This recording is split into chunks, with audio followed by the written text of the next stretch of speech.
earlier on in my life. But he actually gave me one of the major keys to the evolution of this theory and to its conclusion and into its proof that is now being peer-reviewed in many universities around the U.S. and from scientists that are looking at it from NASA and so on. So it's really exciting. And that, at the age of 10, made a huge difference. What the teacher did is he went to the blackboard, and we'll call this our blackboard today, and he made a dot.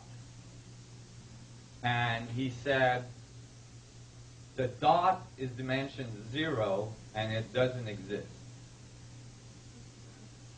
And I went, okay, I can see it, but it doesn't exist. And, you know, I was near the door in the back of the room. I was always closest to the door because I was having so much problems at school. And, you know, I'm like, okay, whatever, you know, if you got a dot that doesn't exist, I can go with that for now. And then he said, this is a series of dots that he placed together and made a line and said this is dimension 1 and it doesn't exist either. It still doesn't have volume. And, you know, that seems consistent to me. Then he placed a bunch of lines that are made out of dots together, made a plane, called it 2D, and said this is the dimension that you live, that your comic strips lives in. It still doesn't exist. It still doesn't have volume. Well, until then, although, you know, it was kind of a bizarre approach, it was consistent. But then he did something that seemed like a miracle. He grabbed 6 of these planes and put them together on the blackboard, made a cube, and said, this is dimension 3, 3D, that one you exist in. I was in the back of the room, and I'm like, oh my God, how can that be? And I could tell that all the other kids in the room were like, huh? You know, but nobody was saying anything. I wasn't about to put my hand up because I knew the next thing that was going to happen is the door was going to get open and I was going to get kicked out again. So I didn't want to do that.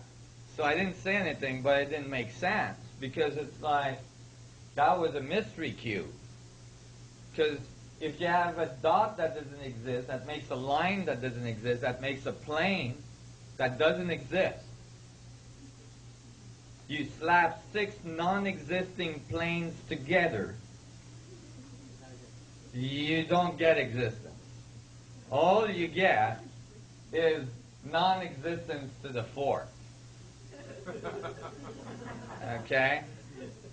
It's got nothing to do with existence. You just have got a bunch of non-existing dots together. So nothing exists. And that was not logical. I have a tendency to be an extremely logical human being. And it turns out that Buckminster Fuller, I found out later, had the same problem at school. He wrote about it in his book. And he didn't understand how this worked neither, and he didn't thought it was correct. And actually, through my research, I found that this is an ancient riddle. It's mentioned in ancient manuscripts that are from the Middle East and so on, and there is all sorts of treaties about this problem, although this problem is the foundation of our understanding of physics and dimensions. And all of our knowledge is actually based on it. And it creates a lot of problems. This simple riddle that is unsolved has generated a whole set of distortion in our societies and in the way we do physics and the way we understand the universe and how we relate to it. And we're going to see that today. We're going to see this error just come back and bite us in the butt every time we come around the corner.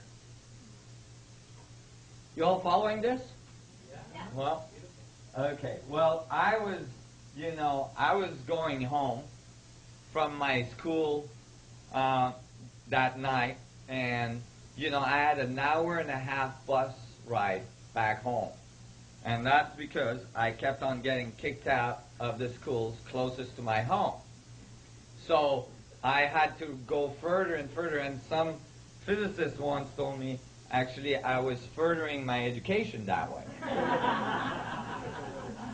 And I thought that was true because I had all this time to think when I was in the bus. So I was thinking, and I was going in this bus, and I'm like, I'm not living another day without solving this. I had no idea that nobody had been able to solve this or anything like that. Nobody told me it was not solvable. Nobody told me I shouldn't be working on this when I was 10. So I was in my bus going, I cannot survive another day on this planet without knowing what the heck a dimension is. And what is this dimension I'm in? And what are these other dimensions I'm experiencing, or these other energies I'm experiencing, and so on. So I'm thinking, and I'm thinking, and I'm thinking, and I've got a goal in my head that I'm going to solve this before I get off the bus. So I'm, the bus is getting crowdier, and, it's like more and more people in there, and it's getting really kind of tight. I'm like sitting on this little bench, and I'm getting squashed, and I'm getting really uncomfortable, and I'm trying to think about all this, and I'm like, I got to find a solution. And at one point I thought, well, maybe I should try to get my mind out of this bus because it's just getting too crowded in here. So I started to expand my mind, and I rose above the bus, and I saw, in my mind's eye, I saw the bus becoming a dot. And then I rose further, and I saw the Earth becoming a dot. And I rose further, I saw the solar system becoming a dot. And I rose further, and I saw the galaxy becoming a dot. And then I flew back into the galaxy, into the solar system, and back into the, I saw the Earth, and then I saw the bus, and I found the bus, and flew back into my body. And I thought, wow. And I looked at my hand, and I went, I flew into my hand in my mind's eye, and I saw it was made out of dots.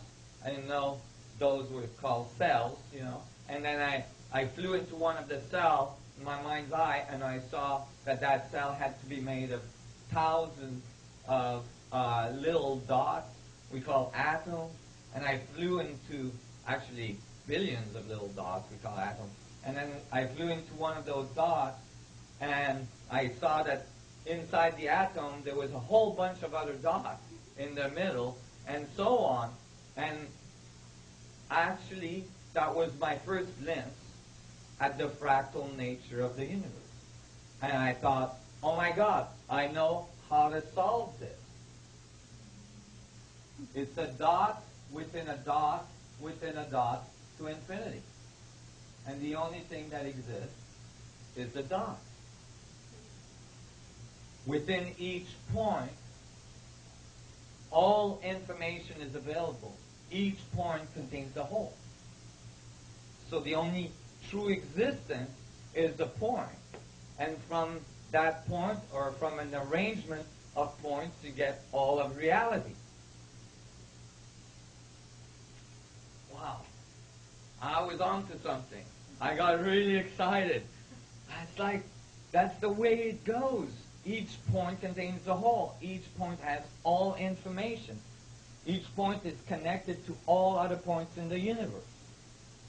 And then the universe arranges the points in all sorts of different ways and makes all of the things we see. Well, that would mean that each point had to contain infinite amount of energy, infinite amount of information. Well, I got excited, and I'm like, oh my God, I got to tell my mom. So I went back home, I got out of the bus, and I'm all excited. I'm like walking on the cloud. I'm feeling like I've got this illumination, and,